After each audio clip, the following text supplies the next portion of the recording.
maybe in the next, you know, give him the rest of this quarter. Maybe All we'll have right. something fancy. There we go. We're live. It Look at worked. that. Yeah, it worked. Hey, hey, that was always when you go to metal shows. That's what the vocalists always do. Check, hey, check 1 2, hey, check 1, hey, hey, hey. Hey. That's the thing. Yeah. It's funny. It is a thing. Fuck you. I think it's funny. It is. It's hilarious, actually, man.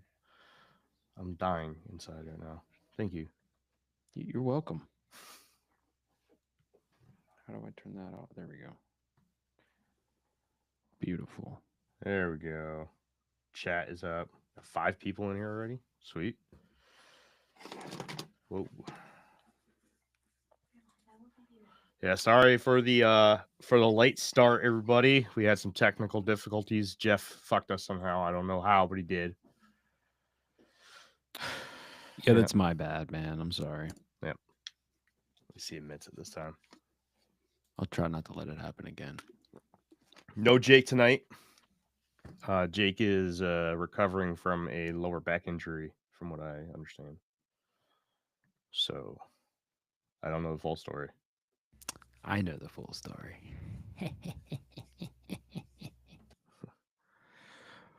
I am also not feeling good again today, still from the last recording. But yeah. You guys ready? We'll wait a few more minutes to let everybody in, but yep, I'm good. Danny, what's up, dude? Thanks for coming back out. Danny's in the live tonight. Danny's in the live. Danny's always shouting out my show, man. Shout out to you, bro. Danny does a phenomenal job at hyping the shows. Yeah, dude. What a legend, bro. Let's work on a little hype for this one. What are we gonna do with the topics tonight, guys? Where are we going tonight? Give me some ideas to brainstorm. Topics 9/11, man. That's what you wanted to talk about, right? Oh, I'm well versed in a lot of different topics. The run-in was about the New Year's events on this channel. Oh, that's right. Yeah, the major ones. But yeah, 9/11 is a fun topic. I don't know, Jeff. Do you think we want to go down the 9/11 summary again? I mean, we did talk about it on my show last week or this week, I guess. And it was mind blowing. And I have been thinking about it, not gonna lie, since we talked about it. It's been in the back of my mind. I've been like, wow.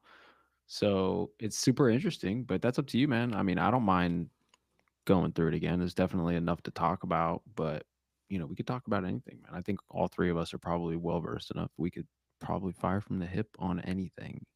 Oh, did you just say I was well versed in a conspiracy topic, man? Does that mean you love me now? I mean, does that mean you love me? You hang out with me, you know what I mean? You better not kiss me next time. And you I got see you. more in the chat all the time, so yeah, you know some shit now. Yeah, I've been at this a while. If you kiss me, I'm rubbing your bald head. I don't want to end up like Jake. Who's bringing the baby oil?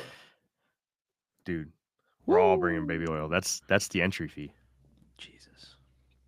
Let's fucked up. Diddy with it. Diddy with it. Oh, that's messed up. I think we waited long enough. We got 8 people in here. Man. Yeah, we got 8 people in here, or however many on YouTube. Fuck it, the more. Let's just talk about anything. I mean, I'm pinned down by 2 conspiracy guys today, so you guys control the flow, and I'll be the devil's advocate, I guess. Okay, I'm cool with that. I'll ask the questions. Yeah, I mean, well, first, Jeremy, do you want to introduce our friend here? Well, I got to introduce the show. Oh, you're gonna do that? Okay, yeah. Do the intro edit thing. Yeah, do that. Yeah. Welcome back to the Infinite Rabbit Hole podcast. I'm your host, Jeremy, and today we got a special guest in the house. We are going to dive down the conspiracy side of the Infinite Rabbit Hole today. We do not have Jacob with us. He, from what I understand, has a boo-boo. I don't know exactly what it is. Something with his back. Hopefully he's all right. But we do have old Jeffrey here with us. Jeffrey, what's going on, dude? Just chilling, bro. Kind of full right now. I just had big old fat slice of fresh baked bread, and I covered it with olive oil and fresh cracked black pepper, and that was my Did snack. It was did you delicious. toast it? No, it was fucking fresh baked. You don't have to You toast it. took fresh baked bread and you Mm. drizzled olive oil on it. It didn't make it soggy?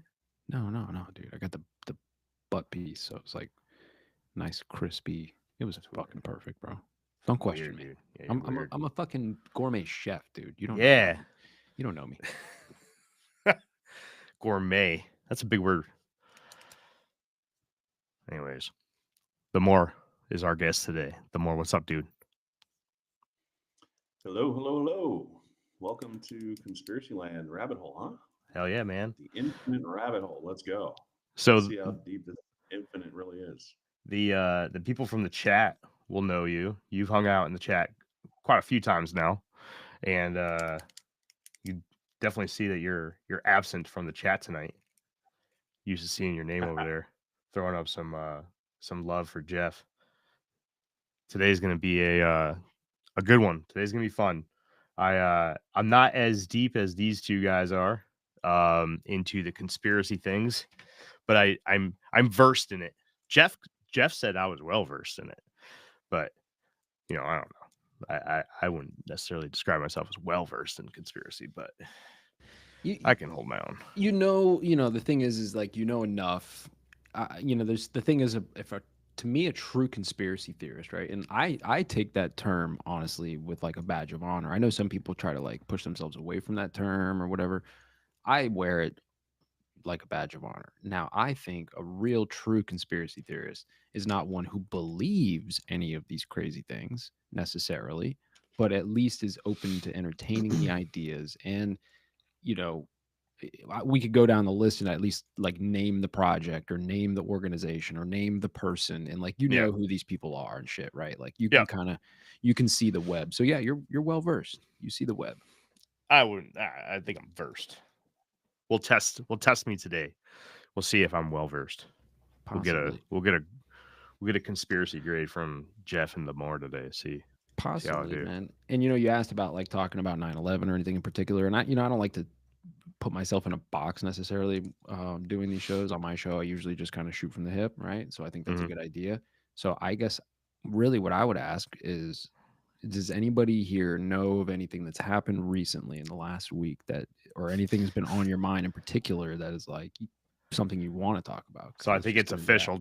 Jeff wants to talk about the fires. That's what he's trying to push right now. You can see I, through his lies, everybody. Look at him. Look at him I haven't lying. even been paying attention to the fires. However, I did talk to Old Scary World last night for 2 hours Oh, about did the you? fires. Yeah, about the fires and like smart city initiatives and all the Great Reset and all that shit. It was pretty good conversation.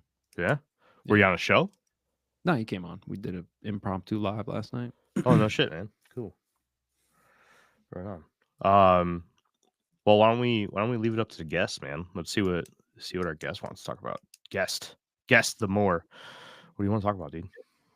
Yeah, thanks, man. So the first thing that comes to mind when you guys were talking there is the idea of the "I want to believe" poster in the back, right? Like a good conspiracy theorist understands that you're going to have a bias, right? You want to believe, not that you know. That's not saying I know something back there. It's saying I want to believe, meaning give me all the information available and let's evaluate it. We'll go from there, right? Let's put all your cards on the table. Let's see what they are, and then maybe we can piece this together. We can figure out what happened, right? Like a good story or a good book. There's lots of parts to it. You skip to page 58, you miss the beginning, the middle, and now you're trying to figure out what happened. You're not going to know, right? You're on page 58. You have to read what happened before, or to give it context, to give it understanding, right? So I think for conspiracy theorists in general, there's something that usually happens when they recognize that they're no longer in a state of believing. They've grown up and they're able to prove something, right? So I think it starts with all of us, like Santa Claus, right? It's a very obvious and straightforward example. Santa Claus. Well, I always wanted to believe in Santa Claus, therefore I believed in Santa Claus. But we knew that want wasn't enough. We had to have proof or evidence of Santa for Santa to be real, and we're disappointed, right? So we have come across these stories, these ideas that are being given to us. We evaluate them. We take them at face value. We try to get other people's opinions, other sources, more information. Then we try to draw some sort of conclusion. But if you're in the game long enough, you're going to come across something that you can actually demonstrably, empirically prove. And you're going to go, oh, wait, this is no longer about belief. There are people lying. I know they're lying. They're lying straight face to me. And they're taking my money for these lies.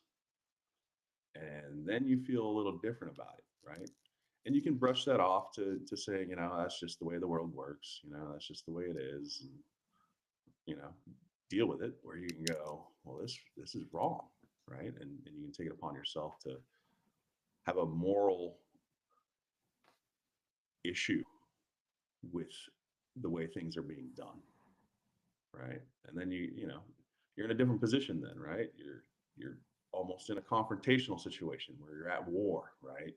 The Alex Jones, they're turning the frogs gay, the idea is that they're literally trying to attack you all the time. And one of the things that came up, and we were talking before we launched the show, was this George Soros, right? Who is this character, George Soros? How long has he been doing what he does? And why do we, as conspiracy theorists, associate his name with not so good things? On the other hand, he's in the White House getting what? The Medal of Freedom? Yeah. What are your guys' thoughts on George Soros? Is this a character of legend? And, what do we know about him? I mean, his name, if you pulled up George Soros, you'd find tens of thousands of different articles written over the last 20 years about this guy. Yeah. This guy is like Santa Claus, like a very popular name to be thrown around at a lot of different events. So what are your thoughts on George Soros? Jeff, you want to go first, man? Well, so I probably know about as much about George Soros as the next motherfucker, to be completely honest with you. Now, I've heard a lot of really shitty things about George Soros. Now, I'm the first one to question all the narratives, so I don't really buy into the George. I joke about it a lot, right? Like it's like the thanks Obama thing, right? Like everybody does that when you're walking around and the milk's fucking $27. You're like, thanks Obama. So I do like the Soros thing because it's kind of like laughing at both sides of the issue. However, I do think that there is something to the moving of the money to like fuck around with like countries and like these refugees and fucking around with that kind of stuff, like global turmoil thing. But again, I don't really know much. I've only heard these types of things, so I'm open. I think on the surface, George Soros is a douchebag. That's my surface answer, right? He controls the world's narrative. It seems, he owns every media outlet that you can think of. CNN probably being the biggest one. But I'm gonna be honest with you. I don't know if he's actually the guy. I think he might just be a figurehead. There we go. So that's got to give me some conspiracy points, right? I'm looking behind the guy, right? Everyone believes that the president is the actual president of the United States, right? He's the guy that does all the things, and he makes all the decisions, and he changes all the other things and makes other decisions. But really, like once you start learning about this stuff, like the more was talking about, and you start seeing things for what they are, you start realizing that the president really doesn't do shit, right? They're a controller, right? They're a controller for your favorite gaming console, if you will. Somebody is putting the inputs into the controller, and they're getting the outputs on their screen, and they're getting exactly what they want. A lot of people think that controller is George Soros. I don't think it is. I think George Soros is just another, video game controller. I don't think he's really the guy. I mean, look at him. I'm not trying to talk shit about old people, but and I know that the guy's uber rich, but I just don't, I just don't see how he's got that much power to do what he does. I don't know. Does that make sense? Yeah, I think what you're trying to digest is the amount of narratives that have been put out with his name, Yeah. right? It's really like you're saying. He controls the media. The media, he's frontline center as far as his name in the media. They use it all the time. He's like 93, 94 years old right now. So let's be real about his capacity at this point in his life, right? But we Yeah. know that he has a history of being a financial success, right? Yep. Made a lot of money. It's not very clear how he did that. You know, was it really, like a Warren Buffett story kind of thing? It's not as well documented, so to speak, on how George Soros made all his money. But we know he's super wealthy, like you're saying. He gets identified most within conspiracy circles of crisis actors. If Hmm. you say crisis actors, you're saying, oh, that's a Soros funded program, Yep. right? That's like what everybody will like commonly say because that's what mainstream narrative is, right? Like it's out there so much that most people have this feeling about George Soros of negativity, but they're not sure. Like they can't tell you what he did. Like he's a bad dude, but what did he do? Like, you have any proof that he's paying people to lie? Like, I mean, that's a bold claim that even mainstream media is spinning. So you recognize that like there's a whole lot of different stories about this guy, and they're creating a boogeyman, someone to hate, right? Oh yeah, it's not the CIA. It's not Central Intelligence. It's George Soros, a banker that has Yeah. his own agenda, manipulating the politics and politicians and funding, you know, fake events to support one political agenda or another, like Black Lives Matter. George Soros's name will be attached, right?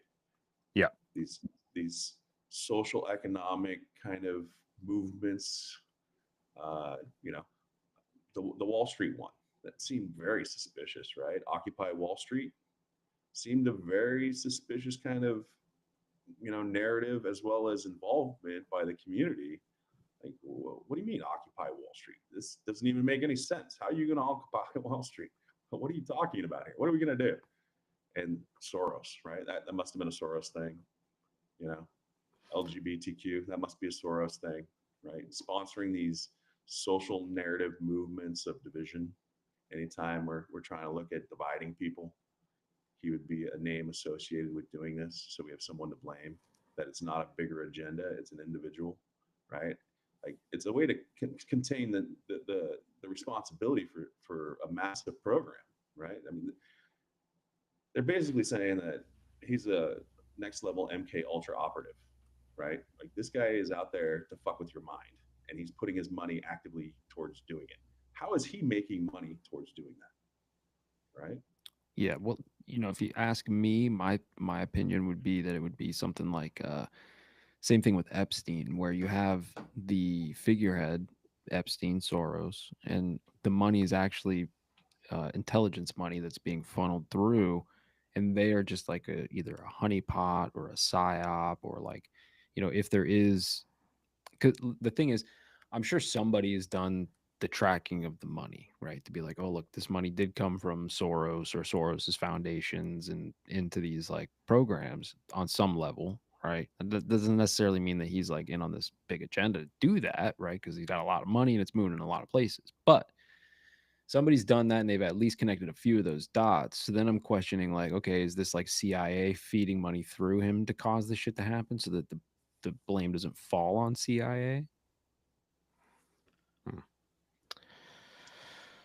I That don't know. logically, that would make sense, right? I mean, it's logical to assume that there is no personal benefit for this individual to be involved in all these different narratives, right? Like why is he making money? How is he making anything money off of crisis actors?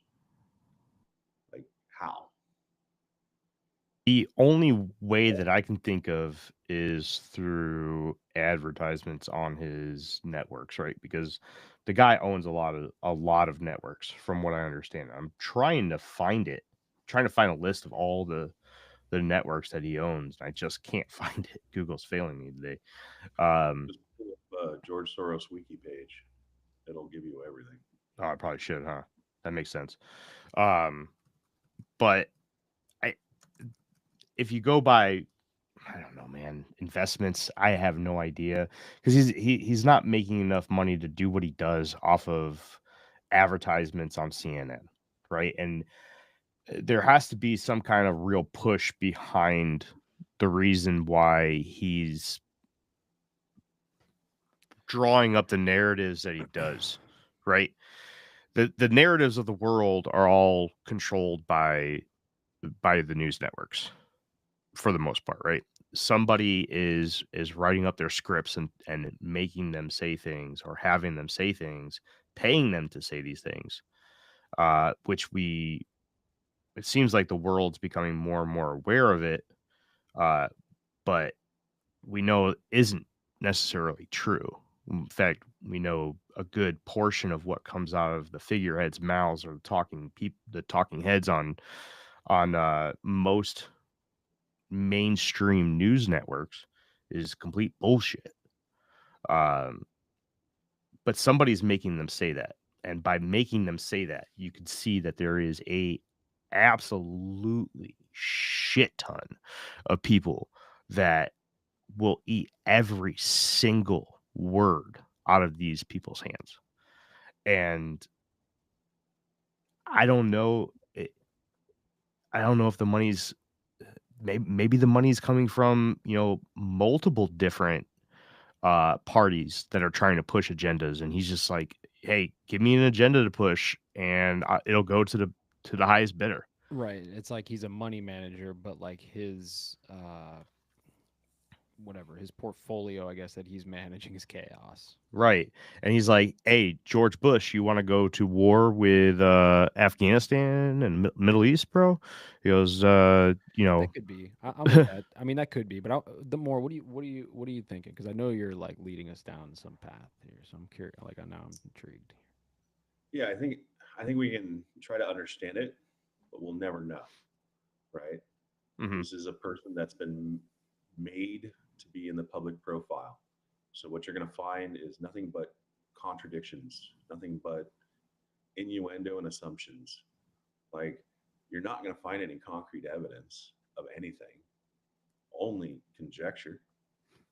And I think that's the key here. And that's what I think is the transition to Epstein is actually kind of smooth, because I feel it's a case of the same situation. Like, understand, Epstein, what do we know? Well, we've been given a whole bunch of narratives, but no proof, right? Yeah. There's no, if they actually caught them doing this stuff, there would be people in the mass in jail, from the transportation to accommodations to eyewitnesses to, like, people would be getting rounded up like big time if they had any evidence whatsoever. But we're given a narrative that all this stuff happened, that he ended up in a jail cell, and then he hung himself. And it's a lot to buy, right? Like, for how little you're given. But it's so believable because, yeah, of course, the evil, corrupt powers that be are sick, devil worshiping monsters, right? That's constantly the narrative when it comes to these people. So any story that reinforces it, you have to like seriously question it. And I think Epstein's one that a lot of so-called conspiracy theorists, oh yeah, Epstein, of course, like Podesta, these people are disgusting, like we can go through the laundry list of people that were sort of incriminated in that situation, but none of them got charges. Yeah, Ghislaine is sitting in prison for procuring underage children to nobody. Yeah, but what kind of prison is she sitting in? It's probably Well, cush as fuck. Well, I think this is going to be to the Moore's point. is she actually sitting in prison? Because there's no proof of that. Like we didn't even see her in the court hearing, right? Because it was all just they didn't allow cameras in there. It was just artists drawing shit. And if you ask me, some of the drawings didn't even look like her, right? So it's like, Mhm. you know, I think that's probably kind of what the Moore's getting at here is like none of this even fucking happened. I think we can all agree, and I think this would probably go for, I would assume, hope, or at least hope that this would go for basically everybody in this fucking world, is that it is absolutely incredible the amount of protection that these people have, because the Epstein thing, the Diddy thing, the Pizzagate thing. I mean, if anybody in else that wasn't a celebrity or a politician did any of this shit, they would have been locked away a long ass time ago. But like, how long has the Diddy thing been out now? That came out what, a year ago now? 6 months, 8 months, something like that. Why do we not have the list of everybody that's been to these fucking parties, and why are they not put away? We know it was full of fucking celebrities. We know that it was full of some really big fucking names. See, What? we don't know that. Oh yeah, we do. Fuck that. Yeah, we do. Stop. Well, Come on. I think that it is an important distinction of what we do know in the Diddy thing. I am once again of the Epstein cloth that these narratives are being spun so ridiculously often. We know that they're proven sellers. People buy them because it's believable narrative, especially sexually explicit content. Like Yeah. this is up everybody's alley. Everybody's a buyer of this. And it's the And they're rich. selling it in 6 ways from Sunday, man. And it's Podcasts, mainstream, you name it. yeah, it's the rich, man. And this is something that Old Scary World was talking to me about last night. It made sense to me. It's like you see it with the fires, right? It's like there's this, and you saw it with the Luigi Mangione thing. It's like there's this sentiment out there, eat the rich, right? And it's like, um, I think there's an element of that to this type of thing too, right? When we talk about the Diddy situation, I'm not saying nothing happened. I'm just saying, there's got to be at least some level of feeding the eat the rich narrative with all of that. Yeah. So the P Diddy thing, okay. Is it Sean Combs? Is it Puff Daddy, or is it P Diddy? It's all of Or the is it above. or is it none of the above? Like, Mm. so Is his name Chris? once again, if you're recording artists, the labels have proven time and again that they own you and your likeness and your image Mm-hmm. and the music, right? So a lot of these people, was Tupac really, was that really his name? No, that was a So stage a name lot for of these sure. characters are created. Right? A Yep. lot of these characters are created. They have a story arc, and they go out with a bang. Right? The Puff Daddy, more people know his name now than they ever have. Like, that's just the bottom line. And people are going to be playing his music forever, even if it's just look for clues of whether he did something nefarious, or if it plays into this, idea that's being spun of this character, right? And it's very easy to vanish if people don't know your real name, right? True. Call you that. Yeah, that's true. So, And so, do you? I don't think it's as easy being famous as people think. Sure. Do you think, or do you put any stock behind like the I don't know how you explain this stuff, but like there's the idea in the conspiracy world of like, hey, like when Kobe died, like, hey, there was like the Black Mamba thing going around. It was like, hey, look at the day that he died, and like there's like numerology involved and gematria involved, and like this was a symbol, like a symbolic event. So like maybe he is alive or isn't. Like, do you put any weight behind like the symbology of these events? Like, hey, P Diddy, the whole thing broke about P Diddy on like this day. There's something there, right? You asking me? I was asking them more because Oh. I don't know that you. So I know you don't.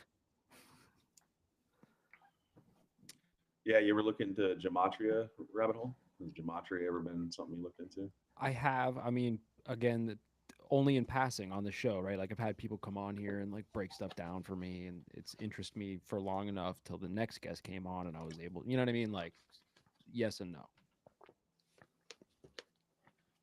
I personally think Okay, it's too so easy we to know draw that lines between numbers. I think if you look at something, you make a number out of it, it's too easy to just pick anything in this world to draw a line to. You know, it'd be like 9/11. Well, that's exactly 8 months and 3 days away from my birthday. So that must mean that I have, some kind of connection to this, because 8 and 3 is 11, and 1 plus 1, the two digits, and 11 equals 2. But really, if you look at it as one number, No, but it's only one. there's like equations that are stuck to. It's not random, but I get what you're saying. I mean, holy I shit. guess I gotta know it a little bit better, but About to get wrecked, dude. I wanna hear this. do it. Holy shit, you're the reincarnation of Lucifer, aren't you? Like, as if these numbers mean something, right? Like I'm with you guys. Like, let's not make too big a deal out of this. But obviously, there are communicating in numbers, because numbers is a language, and there's very intelligent people that see the world in numbers. That's Yeah. just how they see the world, right? And we've come across them. They're like math gurus and math geniuses. They apply numbers to everything, and this is just how the world works for them. You know, other people are artistic. Other people have no common sense, but they might be professional, ping pong player or something. It's like we all have different sets of skill sets, and they try to communicate to all the different profound individuals. Here's a simple language that you'll understand, right? So the mathematics people that are very intelligent, yes, they want to keep them in the loop. They'll put their numerology or the basic numbers within the story, within the information that is being presented, sometimes visually and sometimes in text, right? Mm-hmm. So yes, there is numerology being used to communicate very specific message, whether they're taking credit for something or something else. I remember when I come across probably the most prolific code that they use is 19. So code 19, it's mentioned in the Quran, but I think everybody identifies it because these are all the real numbers, 1 through 9, right? So 0 is not a real number. You cannot have nothing. Either there is something or there is nothing. In order to count, you have to have something, right? Yep. So you skip 0 and you have 1 through 9. And it basically is your beginning and your end, right? This is the alpha and the omega, the beginning and the end. So this number is represented in nature as the flower of life with 19 circles, right? So you draw 19 circles and you end up with the flower of life. So it's also a numerical thing that points to the grand architect, right? The idea that, okay, what is the 19th letter? I think it's G. Anyway. No, it's not G. T. Anyway, the idea, I don't know why that came to my mind. It's I looked S. into it. Something else. S? Yeah. Okay. The infinite, the S. So yeah, the code 19, obviously we know Rona 19. We know 19 hijackers on 9/11, right? Some of these are some of the bigger, more obvious events that we can link 19 with. But the 19 turns into 33 when you turn those 19 into a cube. 33 circles makes the cube, or the squaring of the circle. So when I came across this, I was like, oh, okay. So we're using 19 and 33s as part of understanding nature and reality and imprinting, okay, a higher level of knowledge is being conveyed here. Like, yes, we, the most intelligent people here on earth, are well aware of what this is and what it isn't. And we're communicating that. So as you become more familiar with how these numbers associate with reality, you'll start to see that, okay, they're putting their fingerprint on this information too, to say, okay, you guys, you more intelligent people, don't worry about it. You guys that are believing any of this nonsense, you won't see it. It's the idea that the truth in plain sight, well, not everybody can see, right? You can show a picture to somebody and you go, yeah, that's proof of flat earth. And somebody else will say, "What are you talking about? It's nothing." Right? The same picture, right? That's another So thing the I'm gonna idea ask you about one day. so the idea that, we have to be aware of the different ways they're communicating in order to identify them. And as you learn more about the sun, the moon, the stars, the cycles of those, the year, I think the sun is on a 32-year cycle or something. That's where your 32s come in. Your 28 days on the lunar cycle is a 13-month cycle. All these numbers are how we've created our clocks, right? How we've Yep. structured time in our reality. So I don't See, want to like belittle numbers, but I do think that people get a little crazy with them too. yeah, I mean, I'm super fascinated by that kind of stuff. Are you familiar with Micah Dank? No. What We is He he? should get Micah on the show. We can for sure. Jake would hate that. He would fucking rage quit so hard. So Micah talks a lot about astrotheology, right? And how like the sky clock is what I call it, right? For the dummies, the smooth brains out there like me. The sky clock basically is, the zodiacs and the dates and the times and like all of the secret knowledge that was passed on through generations and through religions and all these stories and shit. That was all just ways for them to kind of keep track of the sky clock.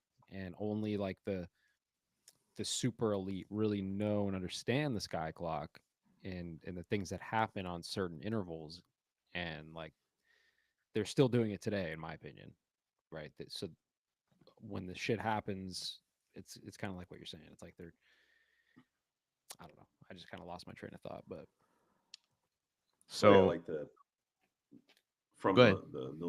from the eclipses, knowing exactly when eclipses are going to happen, right?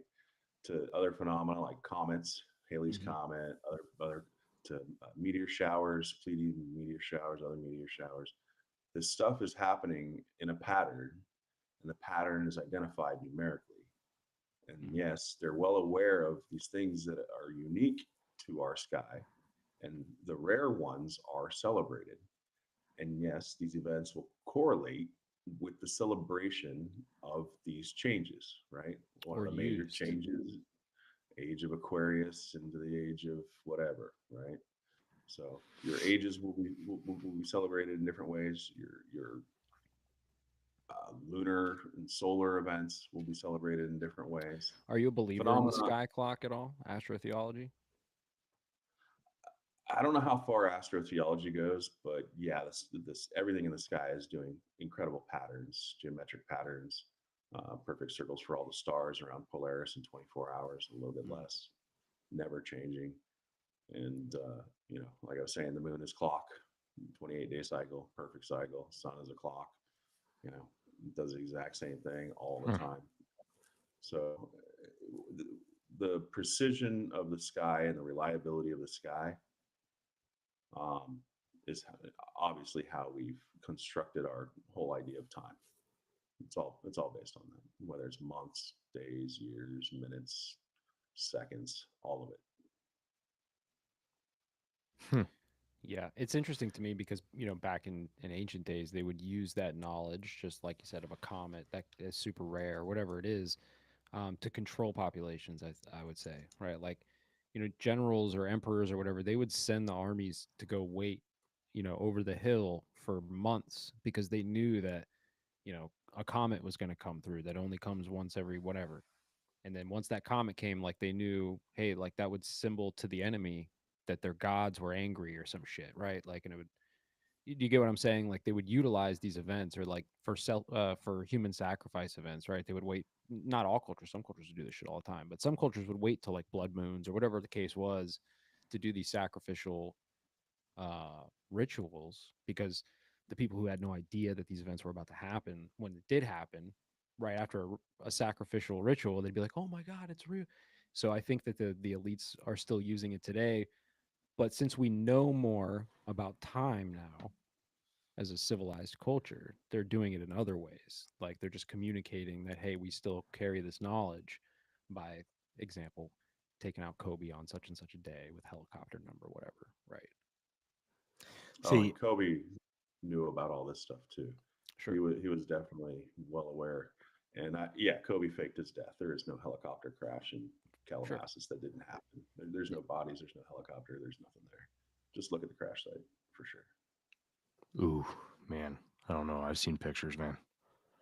I mean, I know Yeah. I know pictures can get faked. I know, but I've seen some fucked up shit from that. But back to numbers.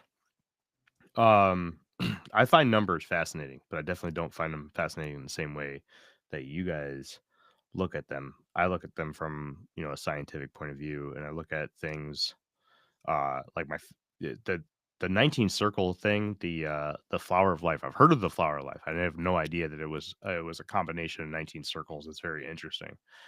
Um, that is a very predominant pattern in a lot of uh like geometric studies. I guess that's the best way that I can explain that. But one of my absolute favorite things in the world is the golden ratio, right?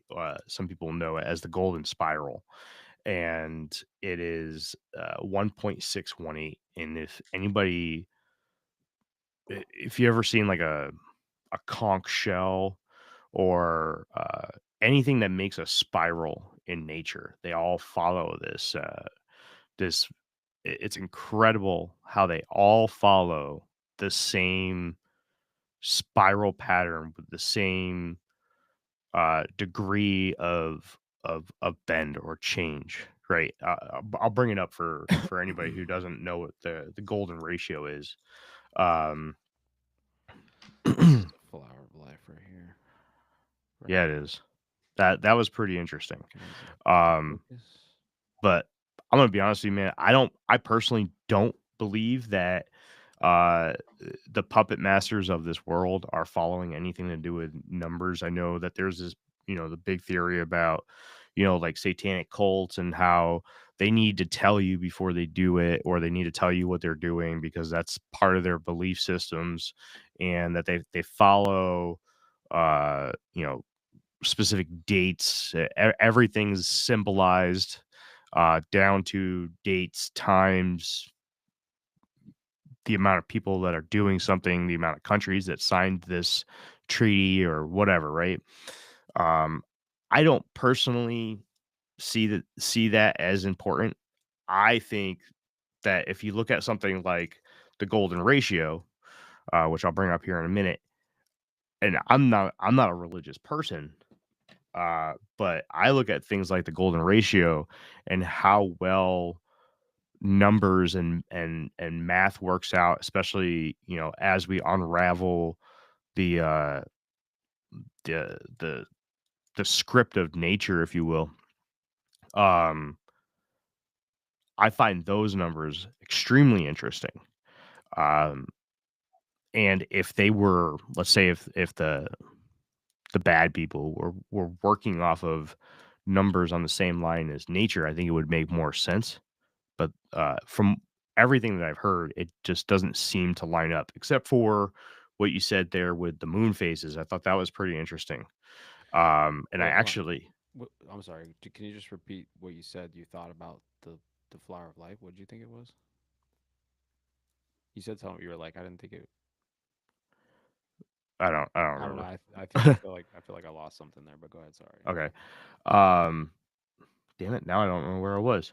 My Fucking bad, Jeff. bro. I'm sorry. I'm sorry, man. I lost track of what you were saying, and I was trying to catch Me up. too. Oh, there. Oh, that's what I wanted to talk about, the moon phases. While you guys were talking, and you had brought up the number 19, I had to look into the number 19.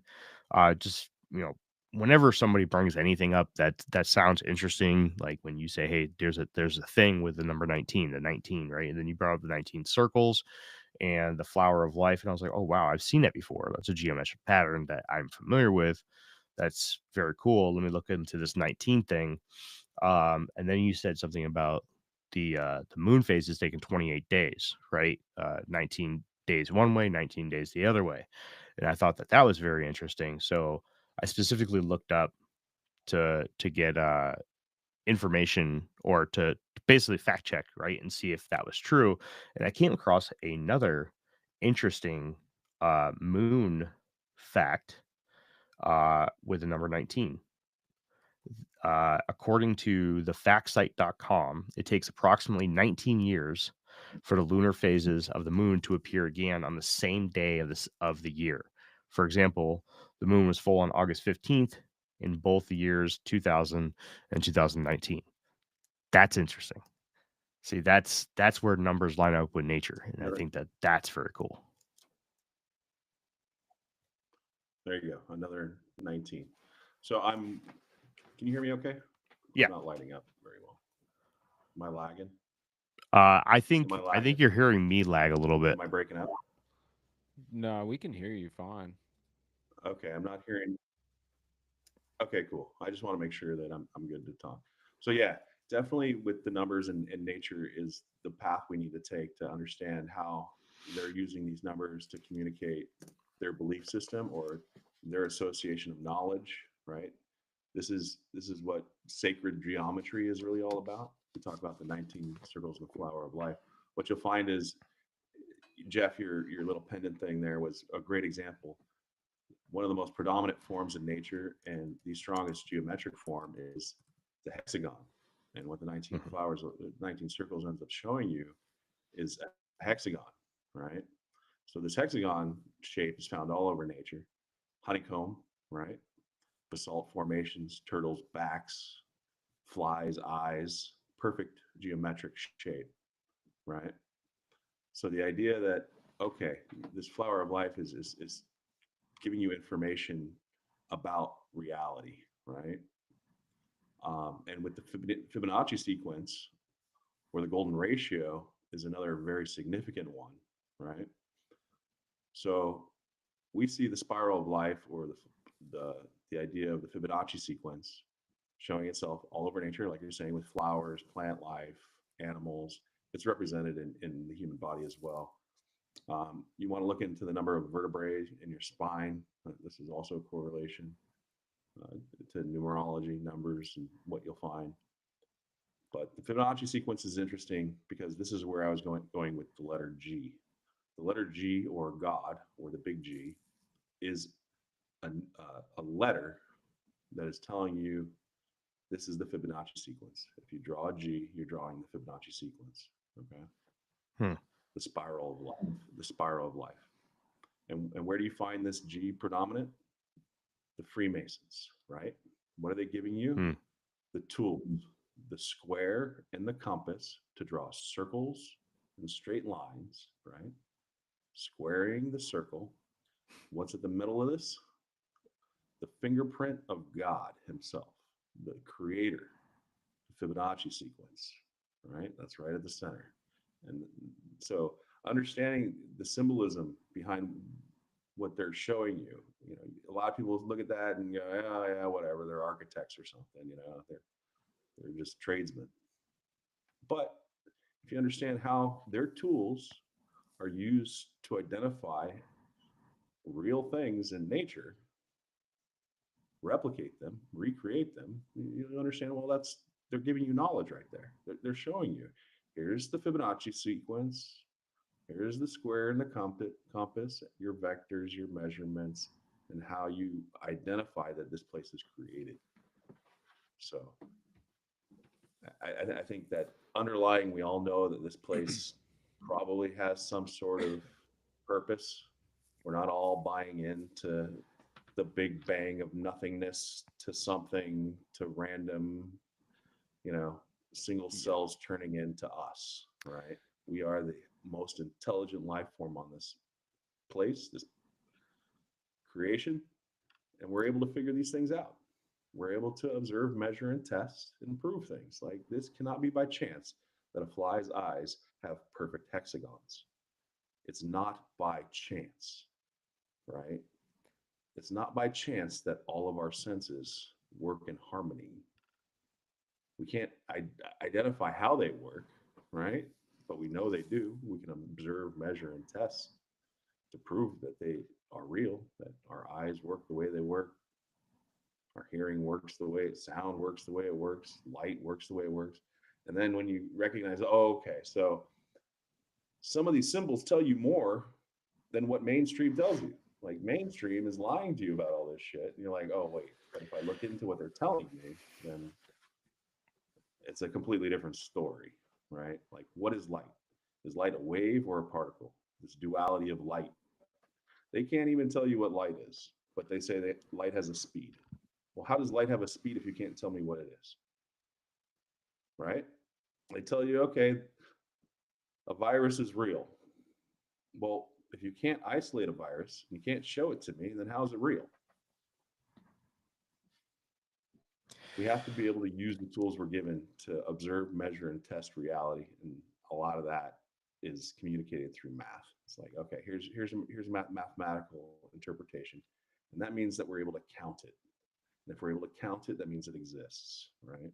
Mm-hmm. So it's a way of it's a language of saying, you know, we know some shit. and they encode it with, you know, hey, we know some shit. You're 666. You think that has anything to do with the devil? Or does it have to do with knowing some shit? Right? And what's interesting to me is that things like the flower of life, that if you believe the narrative, it was found in, I think the oldest one was found in Egypt, in one of the ancient temples, 6,000 years old, according to their dating, right? I would say that's probably more like 30,000 or something, or 300,000, but they say at least 6,000 years ago. So, you know, what the fuck did they know? I I just bought 3 books on sacred geometry. Thank you. Because it's something that I haven't looked into, and it's a new subject to me, and of course, I had to do that. This is gonna turn him, man. Because you know what, man, I'm not gonna lie to you, dude. This is one of the things that actually got me like, it, like, kind of broke out of the matrix. Is the best way to put it. Well, Was getting into like sacred geometry and I like I that kind of thing. I like the way that he's approaching this stuff, right? You get a lot of people who come on, or people that I've talked to in the past, that will put something in front of you and say, you know, I'm not trying to use this against you. The more, I'm just using this as an example, but like they'll come on and be like, 9/11 was a hologram, right? And I'll be like, okay, cool. How do you know that? And they'll be like, well, just because look, man, look, that's a hologram. And it's like, man, it doesn't do it for me. But when you break it down into its smallest bits, right? And you start to build it up. This is going back to what the more was saying very, very early in the episode, when he was talking about the poster up here. Like, you want to believe, break it down into the smallest things, and that's how my mind works, right? So when you start talking about things such as sacred geometry, when you're talking about how the shapes of a fly's eye, and then you start thinking about a whole bunch of other things too, right? Uh, the flower of life just happens to be a hexagon. What else happens to be a hexagon that we see in nature, right? What about the poles of Saturn, or poles of Mars, right? We've talked about this a couple times here on this podcast before. And Jeff, can you bring up a picture of that? Of what exactly? The poles of I can't remember if it was Mars or if it was Saturn. I think it was Saturn, right? The poles of Saturn, the clouds, or whatever they are, they make this perfect hexagon. It's incredibly interesting how they do it, um, or how it's like that. And you know, I know we've talked about multiple times how, look at that thing, look at it, that's fucking incredible. But like, Disclaimer: these are artist renditions. they are, This is paint by numbers. This is not yes, real pictures of space. correct. But right, they do the paint by numbers thing. And that's exactly what I was just about to get into. Is that, you know, we've talked about this multiple times here on the show about how, you know, space is fake, and you know, it's not necessarily something that I believe, but I do know that NASA takes information that they're not actually feeding you pictures, right? They're feeding you Yeah, information, yeah, yeah, yeah, yeah. right? We And know space is they're fake and gay. Yeah. they're doing the paint by numbers thing and they're putting that out as official pictures, but it's really not, right? And we've talked about the Van Allen. But back to the hexagon. oh, Back to the hexagon. Let's not go down the. listen, man. Yeah. So and So like I like talking to Jake sometimes. I mean, I like talking to Jake all the time, and he's been trying to get me to read the Bible and stuff, and one day I do want to read it, right? It's part of my curiosity. I am curious of what it says and how I'll interpret it, but it's when you show me things like this where there's mathematics or these equations in nature that create these shapes. And what's one of the one rules of nature, one laws of, well, not, I wouldn't say a law, but the thing that you hear from when you're a kid, right? There's no straight lines in nature, but yet you see, like the more was talking about the eyes of a fly, right? Well, there is straight lines in nature. There's your example, right? um I feel like that is a better piece of evidence for a creator than someone telling me, hey, there's a creator, or somebody telling me like, hey, you should believe this conspiracy theory or this conspiracy theory because there's this there's this whole ocean of people that also believe it, right? I mean, I don't think I I'm with you. explained that very well, but I think very eloquent on how your position and what you're looking for in your journey, right? All of us are looking for different things in our journey, and when we come across proof or a mind melting like hits you in the face, like, well, isn't that obvious? It changes the foundation in which you stand, the ideas that you build off of, right? You're like, okay, so if this is true about water or this is true about light, therefore I can apply it to everything I know about water and light, right? mhm. And it changes fundamentally how you see the nature of your reality and what it is and how it works.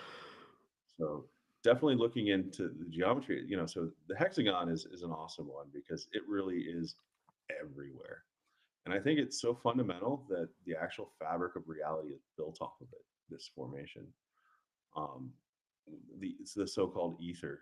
Um, so they say that the bees can start at any 3 points and make perfect straight, perfect hexagons. Mhm. Now, if you've ever tried to build anything using 3 different reference points, this is nearly impossible to map out and project exactly where it's going to be without using tools to sort of mark where to start, right? In three-dimensional space. So they still can't figure out how they do it. Another thing they can't figure out with bees is how they actually fly in a straight line back to the hive. It's a they track these bees no matter where they go. As soon as they're done, they make a bee line to the hive. Hmm. That's where we get that terminology beeline from. They take a perfectly straight line. The Quran actually comments on this, and they say the bees take God's roads.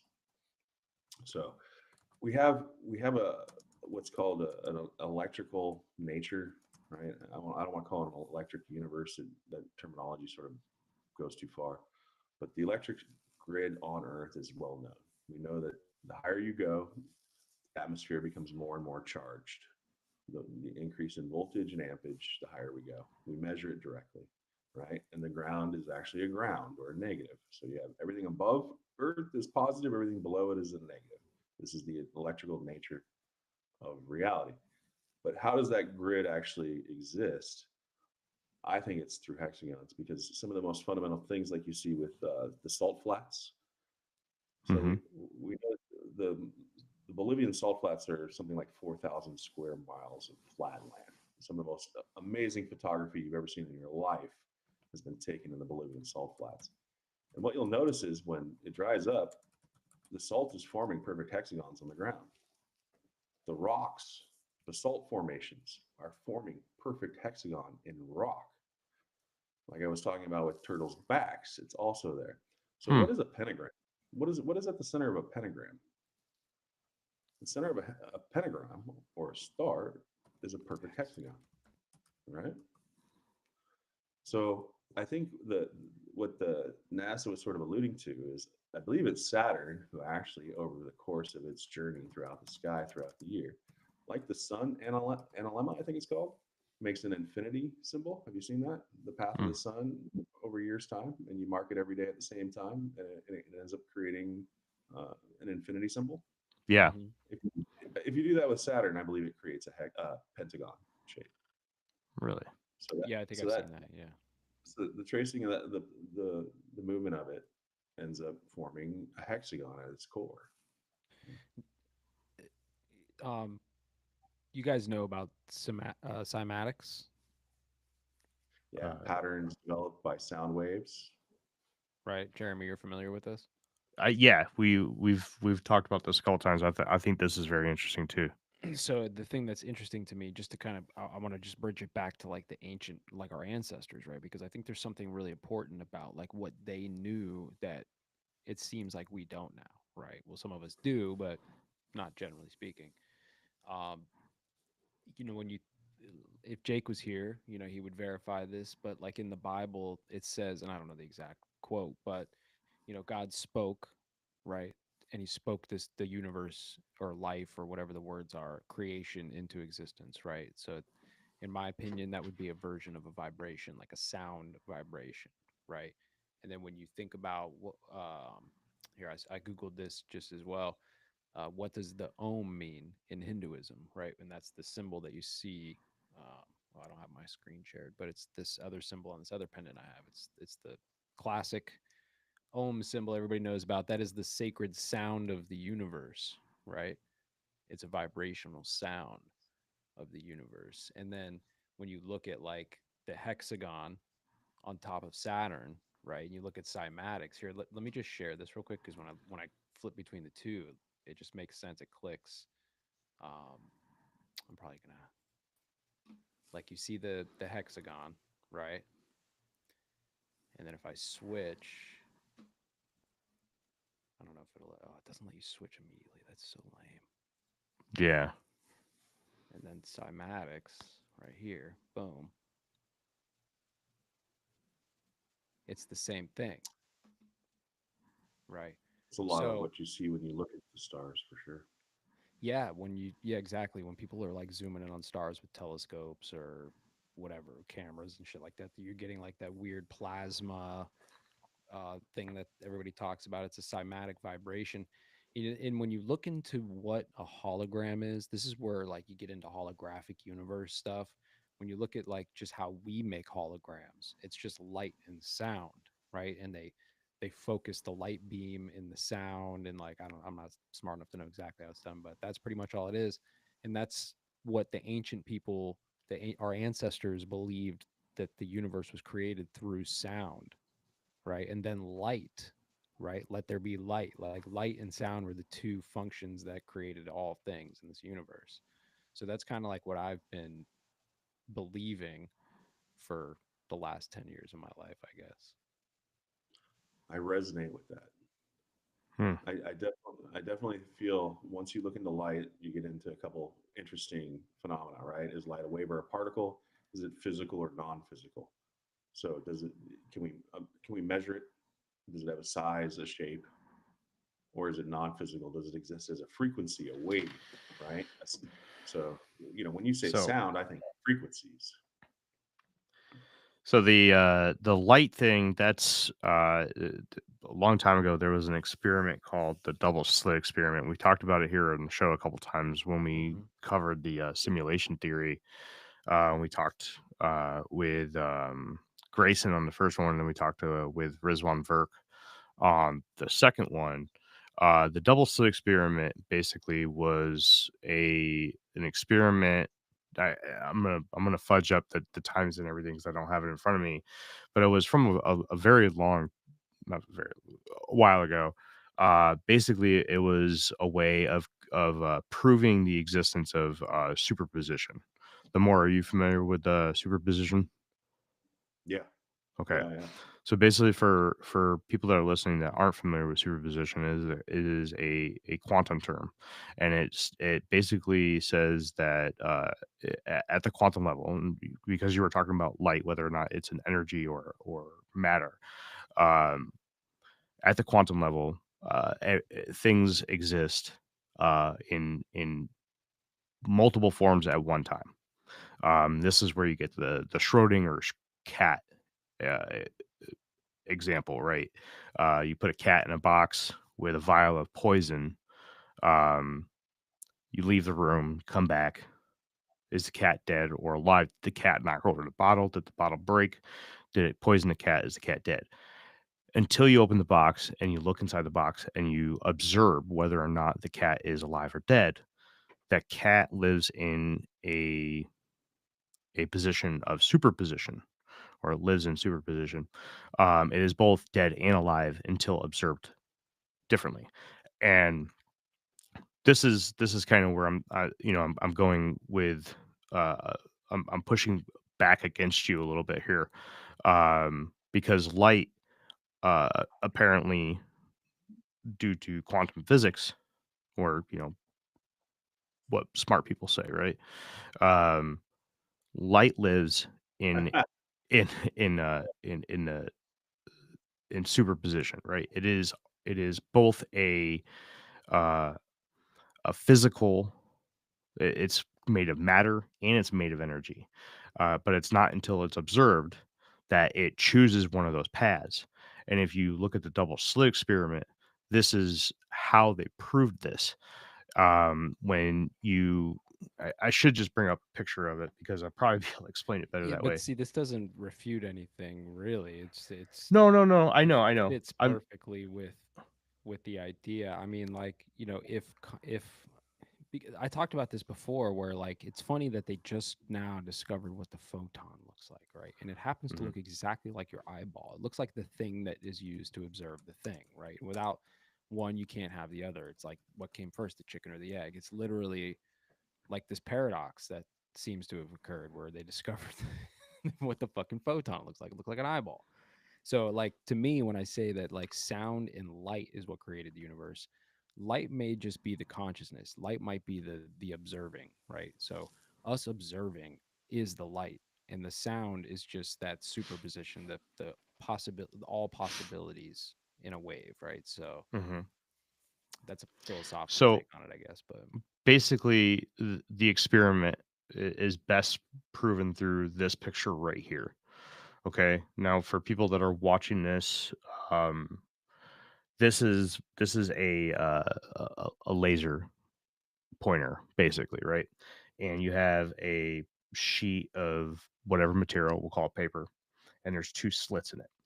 Now, if light was an energy, which is what we believed it to be for a very long time, if you shine the light through these slits, you should only get two pictures on the next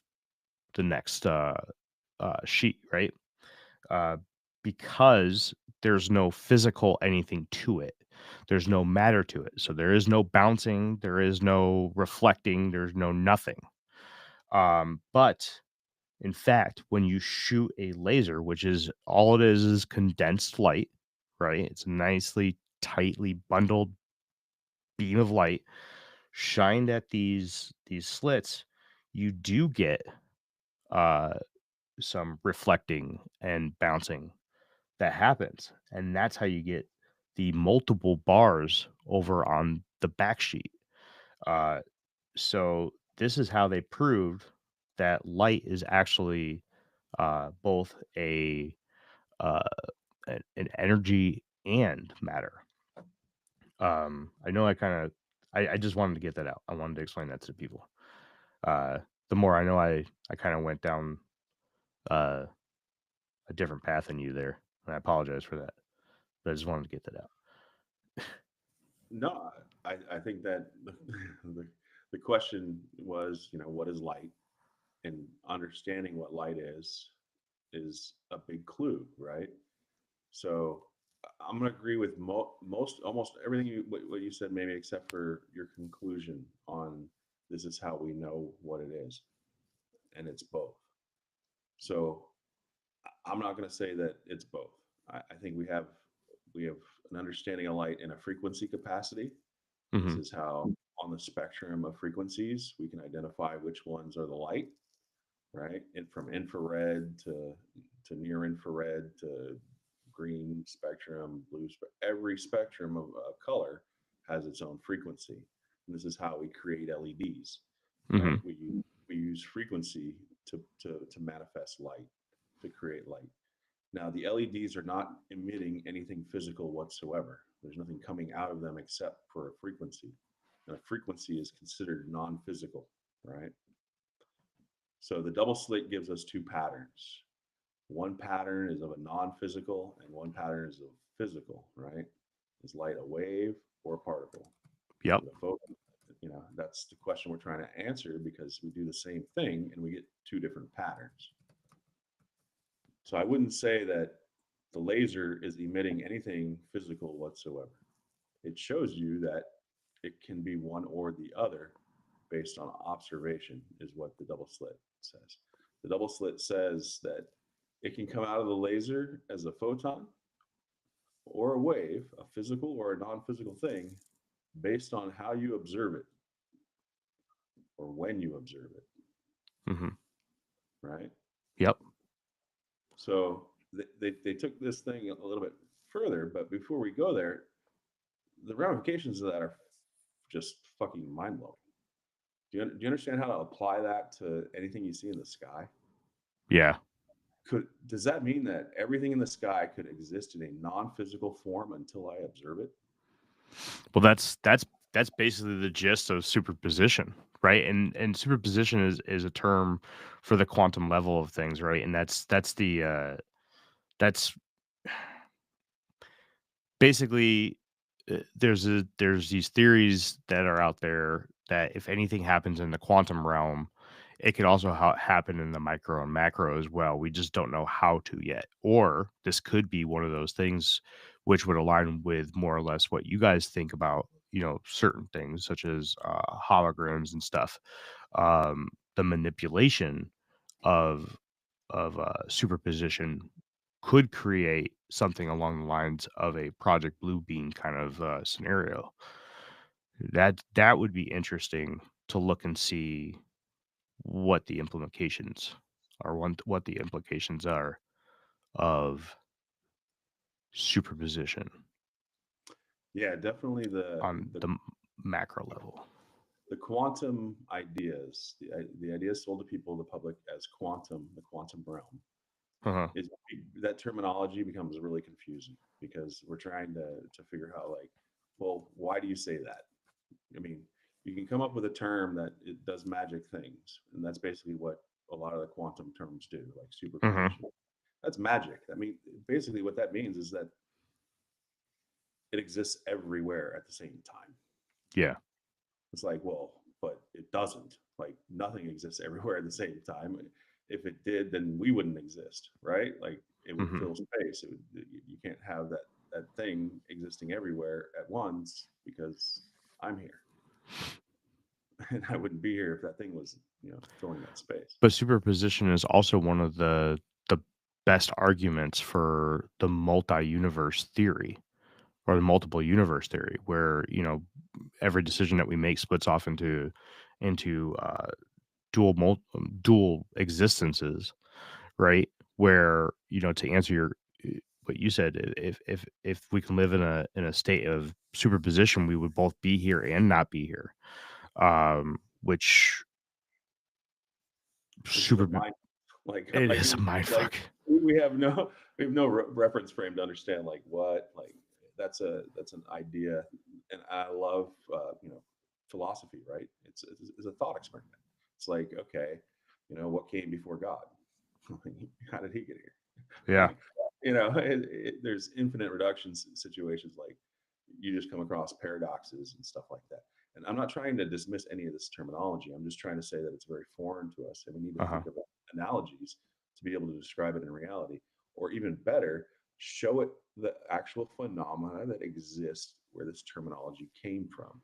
So the quantum realm really starts with the double slit experiment. They get into trying to figure out how is this possible? How is it possible that our observation can manifest reality, can turn something from a non-physical state into a physical state and actually manifest light? Like, this is magic. So what the quantum realm did is they said, okay, let's take this one step further and let's find out if it's the actual observer that's collapsing the wave function and creating the mass or the matter, the existence of a physical thing, or is it something else?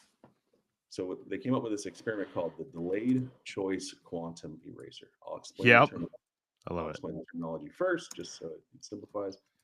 They're giving the light a choice, a delayed choice, meaning at different intervals of time, they're going to be recording this light, right? So there's a choice and it's delayed.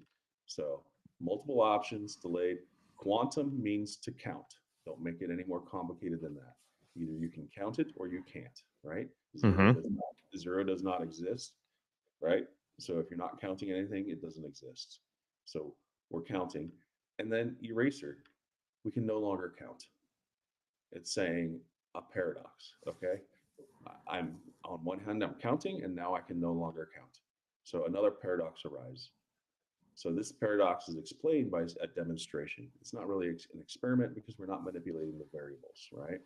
In an actual experiment, you got to manipulate independent and dependent variables to understand the cause and effect relationship. We're not even able to go that far. All we can do is demonstrate or observe, measure, and test. And this is square one of the scientific method. I'm not going to discount it. But in an actual experiment, you have to actually manipulate the variables in order to determine the cause. And we can't do that. We can only observe the effect. So we're not even trying to figure out what this is doing. We're just trying to understand what the effect is and how that works. And what two other terms come out of this demonstration that are also in line with your superpositioning, and they call it quantum entanglement.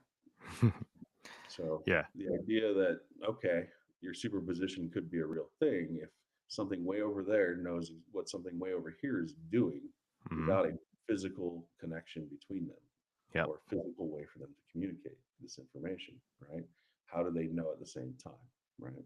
So that they're entangled, meaning whatever one does, the other one knows that it did it, and vice versa. And instantaneous action at a distance, right? This is another idea fits in line with superpositioning, the idea that everything is everywhere.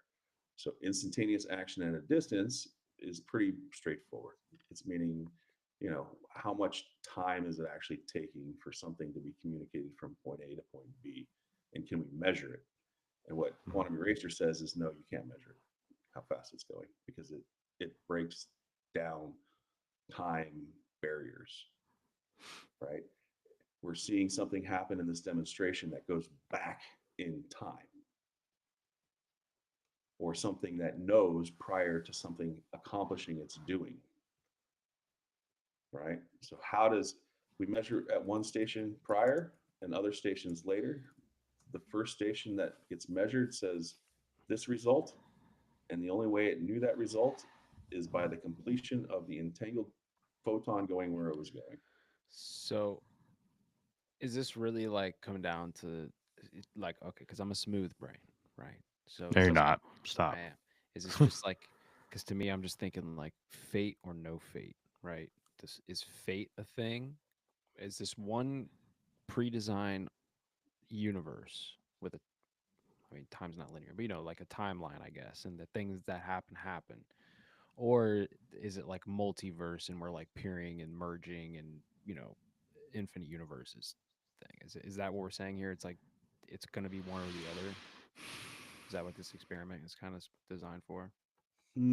I think it more points out to the nature of our reality and how physical things can exist in non-physical forms until we experience them. So I'll give you a great example of how this information applies directly to a solution that I have a hard time with. So I know the earth is flat. Without question, it observes, measures, and tests to be level. But it works like a cylinder. It works like a ball east to west. If you go in a straight line, you're going to end up in the same place. And this is a paradox, a paradigm. This cannot happen.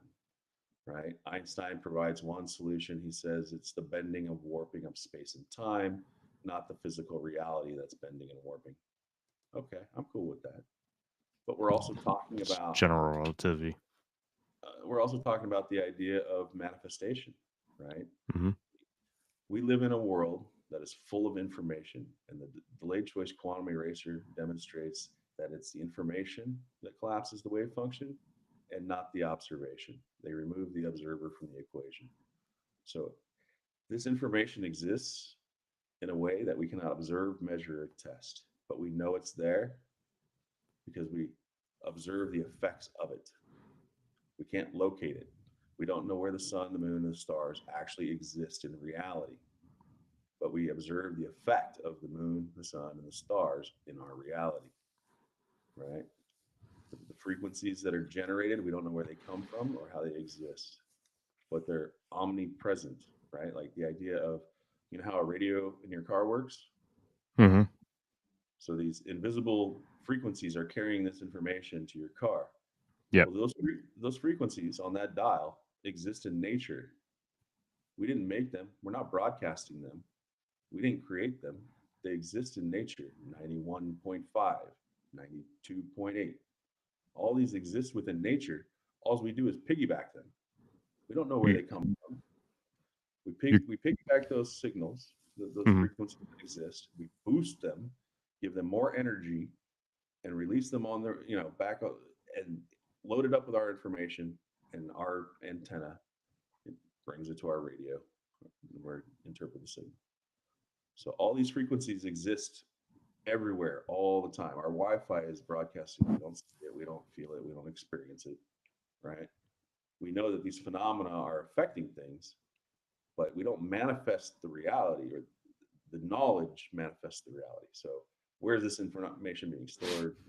And back to your other question with multiple dimensions and multiple realities, I think if we can prove that this place is created, you know, it's of purpose, of reason, has mathematical precision, then you can create as many as you want. Like, what's the limit? Hmm. So, do I think this place is special? Hell yeah! It's magnificent. It's beautiful. It's spectacular. It's amazing. But who knows? Maybe there are these alien places that people dream of, you know, that people just can't. You know, that's their reality. They live in that world. You know, maybe that's coming from a real place. I can't dismiss that because I don't know what's outside this realm, this place. Huh. I like that. That was very good. You guys Very hear good. you guys hear of the Akashic records? You ever hear those? Oh Yep. yeah, man. Oh yeah. So it's not a new idea that this information is somewhere, like, and we can tap into it. That we're kind of receivers. I mean, we don't even know how our memories are imprinted on our brains. Like, we can do this on a disc, right, with Oh ones my and God. zeros. Fuck, But we're about to go down a whole hole right now.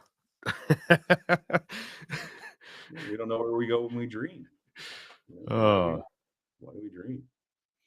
Consciousness experiments are very fascinating, and understanding just who we are is really a journey that I think the lies are kind of like one part of it, but the truth is like, wow, this place really is magic. It really is supernatural. It really is magnificent, you know, and they kind of hide it with all this infighting and bickering and fear, you know, the asteroids are going to blow up Earth, the sun's going to explode, you know, the moon's getting too close, too far away, you know, super volcanoes, nuclear weapons, fucking mass outbreaks of pandemics, you know, everything is distracting you from how magnificent this place really is. And they're getting people to the point where they're hooked on drugs trying to escape this reality. It's like, Yeah. dude, Fuck. just appreciate how magnificent it is. I'm cool with drugs, but you know, try mushrooms or something. Just chill out. Like, you don't have to get on that pharma shit. You don't have to be taking fentanyl and fucking methamphetamines and all that. It exists in nature, bro. Just go find some good plants and plant some good plants, and you'll be good. It's all right, man. Yeah, it's interesting that they, it's called a flow state for a reason, right? When you get in a flow state in whatever you're doing, and it's because you're riding those frequencies, man, and like the information comes to you from what some people call the Akashic records, right? Like when I'm writing music, when I'm playing guitar, man, and like if I'm sitting there for an hour and I'm just that's all I'm thinking about. I'm not thinking about bills. I'm not thinking about anything else in the world, man, in the universe, except that thing. And the information just comes to me, and the things get created. And I'm like, I'm blowing my own mind. I'm like, holy shit, this is so sick, right? And it's like, and then you can apply that towards anything. And it's just interesting to me that it's called the flow state. And I know that it's called the flow state for that reason, but it's all there's definitely some connection to a creator of some kind. Now, you can get weird with it and say, are we at base level creation, right? Because then you got people like David Icke who talk about the hacking of reality, the hacking of the information of light. So the information that we're consuming and decoding our reality could be just hacked from a higher being, an alien, Hmm. right? So that's always interesting to think about too. Yeah, Adam and Eve, two people started all this. That's a bit of a fairy tale in my mind. But the creation of this place, so many questions when it comes to how. We're given a lot of stories, and I'm not saying that they're wrong or right. I'm just saying if you can actually prove some things, these questions become even more dynamic, right? You have an actual foundation to like, well, how the hell did he pull off the sun or she? In my mind, I think it takes all of our spirits to manifest this reality, all of our energy, and that gets into some of the population questions. I don't know if you guys have ever questioned the population of Earth and how that works. Oh yeah. You know, there, Mm-hmm. there's an agenda behind depopulation that is supposedly. Scarcity and yeah. Right? What if the same The amount of Georgia people? Guidestones. What if the same amount of people have always been on Earth? Same amount, all the I mean, time. like they just recycle consciousness. No, like actual populations. Like there's not 8 billion people here. There never has been. Well, we okay, yeah, we talked about that Wait, is before. that what you're saying? I'm just saying, what if about the same number of people die that are born every day? Or that What if there's that? just always been 8 billion people here? Yeah, you know, I'm just curious. Like, Well, I guess I never thought about it that way. I have thought about the there's those theories going around a while back. I used to get into it. Yeah, there's not 8 billion people here, right? There's only 500 million people here, and it's like all the censuses around the world are just fucking fake, and they do that for so they can carry on with their fake money schemes and their fucking scarcity schemes and all that bullshit. And there's really not that many of us out there. It's all bots and shit. Dead internet. I think that was what was going around. The dead internet theory shit. Dead internet, NPCs. Yeah, NPCs and shit. yeah, population is an interesting one because I come from one of the most densely populated places on Earth, LA, right? So I get where when you have a lot of people in one area, what that looks like, and then I get on Google Maps or whatever, and some of these cities in China, like they built the whole freaking city. There's nobody in them. Like they're ghost cities, right? Hmm. Ghost towns, and we're starting to have a homeless like epidemic in the United States here. A lot of people out on the streets in some of these major cities for sure. And I'm just curious, as far as how many people there are actually. How do we know like the numbers are real, like you're talking about? Yeah, man. I like that. That's the shit Can I'm we into. should we start counting houses? No, you can't do that because they just pop up whole neighborhoods, man. I've noticed that, especially around here in Central Florida, man. They're knocking down whole areas of woods, man, and putting whole neighborhoods there. And I know part of it's like, the whole Black Rock buying up the land and all that type of shit. But dude, Mm-hmm. there's not that many more people like moving here. It's just doesn't make sense to me that they're building as much housing as they are, unless some smart city shit's coming and they're gonna start forcing people. I don't know, but it's just weird. It's weird. Hmm. So you could go. My point is like you can go counting doors, but like how many of those doors are just there? It's just doors, right? For the facade. It's the Truman Show. Yeah, yeah, it could be rabbit hole. I hear you. You're fidgeting around a little bit there. Your name brings back a memory of discovering the moon for myself, and I found out that the white rabbit, is the face of the moon. Face of the moon, you can trace the white rabbit, and as it goes through its phases, it goes down the rabbit hole. So this idea of the moon being your white rabbit going down the rabbit hole, And really, it's the only thing in the sky that looks physical, right? It looks like a rock. Everything else we see doesn't look physical.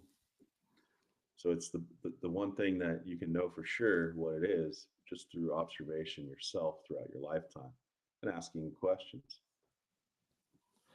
So many nations' flags depict a crescent moon and a star within it, right? Pakistan, Turkey, Singapore, a lot of countries do it. And it's been recorded by astronomers that you can see through it, stars through the moon. And we see the moon during the day in the crescent phases, and it looks like sky blue behind it. And like we can see the blue through the craters sometimes. It presents this transparent situation, right? And then we have the moon during its new moon phase, when it's no longer there, not blocking out any stars. Where there should be a physical obstruction, there isn't one. As we trace the path of the moon, the location where it should be. Hmm. The lunar phenomena themselves, it's one of my favorite studies because there's so much information. And if you understand how your eyes work and how hard it is to see something in focus at distance, right? My eyes are getting worse. I see Jeff up there wearing glasses. Like, Jeff, can you read a newspaper from across the street? My vision's actually impervious. These are blue blockers, believe it or not, Oh, people. nice. But I bet you still can't read a newspaper from across the street. No, probably not. Like, that's just not how our eyes work, right? The further something is away, the harder it is to resolve, the smaller it gets until we can no longer resolve that information. We cannot see it. And that's Right. 230 something thousand miles away.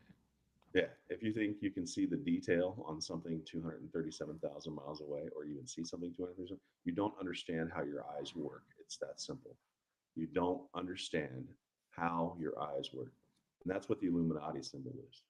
The Illuminati is saying, look, man, we know how our eyes work. That's why there's an eye on the pyramid.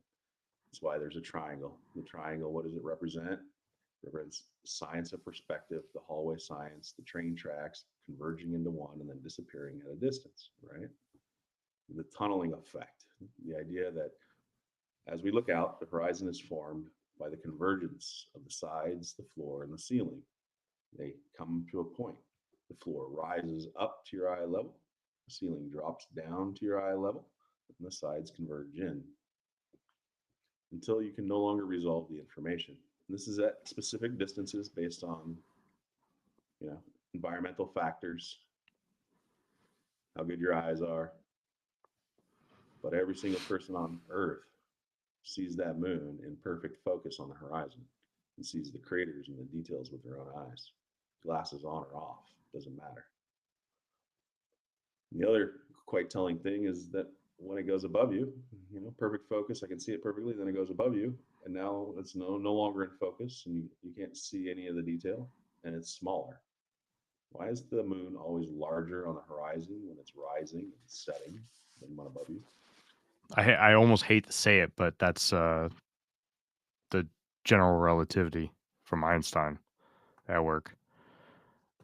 I know you don't like that, but Well, if you think that explains this optical illusion of something looking closer and looking further away, that's okay. But I would say that general relativity doesn't have anything to do with anything we see, because Einstein didn't base any of his information on observations. No, I would say the argument correct. against what Demore is saying might be just perspective in general, right? And maybe that is what you're saying, Jeremy. But like, there's nothing, no reference, right? So like, Right. Yeah, it's yeah, all theoretical physics, right. When the right? moon is straight above you, there's no reference point for size, like something out on the ocean, right? It's kind of hard to determine how big it is or how far Yeah, away it is. When it's that's on the horizon, you have like trees and shit. You have like a uh reference in your peripheral. yeah. Yeah. So Okay, But the how moon's a your eyes work hologram, is so go ahead, then more. yeah, I was just saying how your eyes work is proven science. You can all do the experiments yourself. You can take a stick and you know walk as far as you want to walk and understand how that information is consolidating. How you no longer see the guy's feet. How he shrinks, he condenses. That information is lost. So yeah, are you familiar with understanding there's a Crow hard Triple limit Seven? how far you can resolve information. Are you familiar with Crow 777? Yeah, Crow. Yeah. Yeah, I had Crow on the show one time. He talked a lot about this kind of stuff, man. It was mind blowing to me then. It's mind blowing to me now. Yeah, yeah, the phenomena that we experience every day that we haven't taken the time to ask the questions about, right? Like, why does the moon appear 10 times larger or more during a supermoon phase, right? They don't give you a scientific explanation for this. They don't tell you why. They can't tell you why. Because if it was of a magnification effect on the horizon, then why isn't anything else magnified? You know, the stars are magnified, nothing else is magnified on the horizon. I can't tell you it's getting 10 times closer because there's a direct correlation between distance and size. Just totally fuck things up. Right? So they basically leave you saying it's an illusion in your mind. Right? Okay. We gotta start wrapping this up. We're already over an hour and a half. I hate to do it. But It happens, bro. This is what happens, man. the more, hang out for a minute. Yeah, man. Cool. Thanks for having me on your show. Do your thing, wrap it up, do what you got to do. Yeah. Do you have any social links or anything that you want to announce? Do you? No, just follow Shadow Band Podcast and Infinite Rabbit Hole. I like to hang out in their chats and shoot the shit, talk about topics. Good people. Thanks for having me on. I've been on both shows now. It's been a pleasure, hanging out and shooting the shit with you guys, talking about these fun stuff that we've looked into and talked about. Good stuff. Yeah, we're gonna do this again. Yeah, I'm done. Anytime. Yeah, it's gonna have to happen. Jeff, you got anything, man? I mean, obviously, thanks for coming on this show, and this is my second time having like an actual conversation with you outside of the live chats. So you're an interesting gentleman, and yeah, I would definitely talk to you anytime. So appreciate you coming on. Yeah, the more. Good show, man. Good show. Round of applause.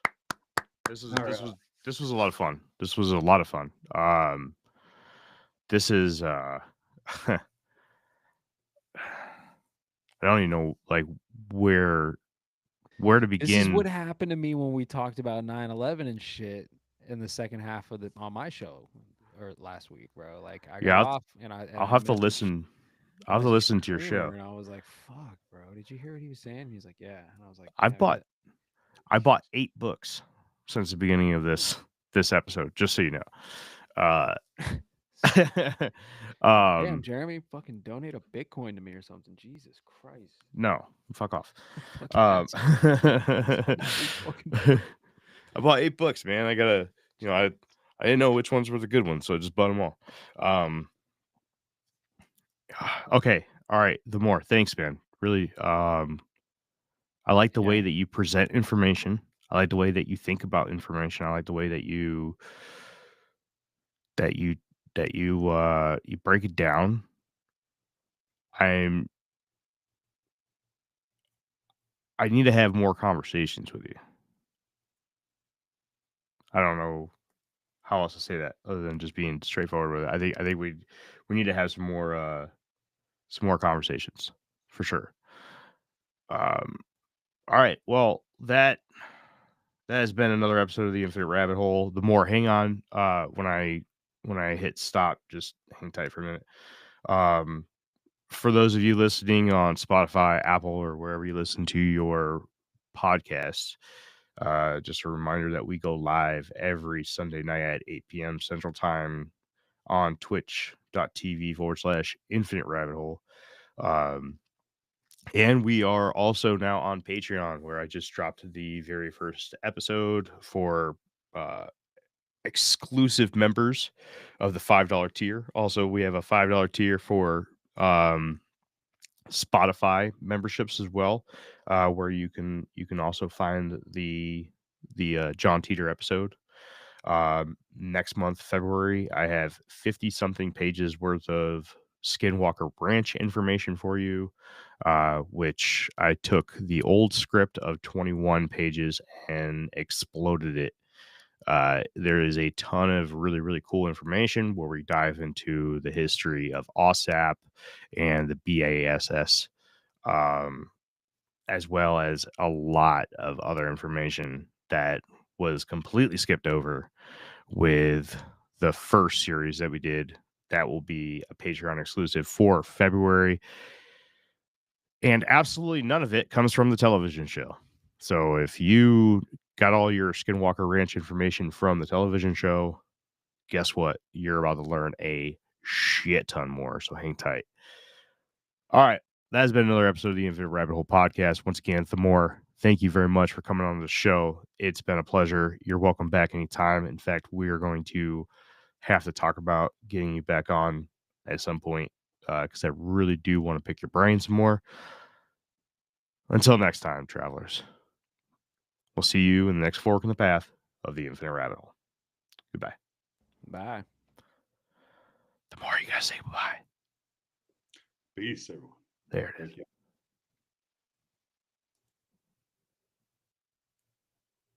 All right. So recording is done.